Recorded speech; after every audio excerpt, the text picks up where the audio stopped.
চলে আসলাম জেদ্দা শহরে শপিং মহলে কফিলের ওয়াইফকে নিয়ে। মার্কেটটা মাশাআল্লাহ দেখুন কত সুন্দরভাবে সাজিয়েছে।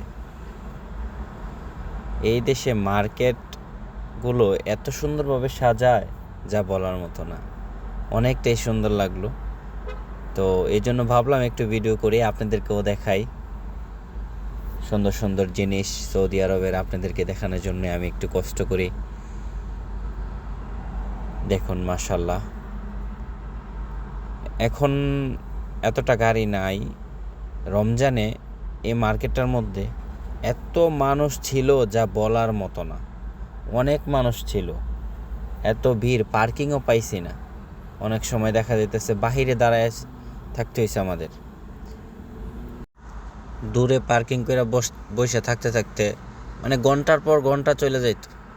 তো কফিলের মেয়ে তারা ফোন দিলে তারপর আসতাম, এই গেটের সামনে আসতাম, তারপর যাইতে হইতো। এখন তো ওই তুলনায় এখন তো গাড়ি নাই, এখন তো সব গাড়ি পার্কিং খালি। তো এই মার্কেটগুলা রমজান আসলে অনেকটাই ভিড় হয় যা বলার মতো না। মানুষ রমজানে এত মার্কেট করে, আমাদের দেশে কি মানুষ তার থেকে বেশি। ওনারা অ্যাকচুয়ালি মার্কেট করে কম, ঘুরে বেশি, বুঝছেন। ওনারা খাইতে বলে যেমন খায় কম, কথা কয় বেশি, এরকম সেম অবস্থা। মার্কেট করে কম, ঘুরে বেশি।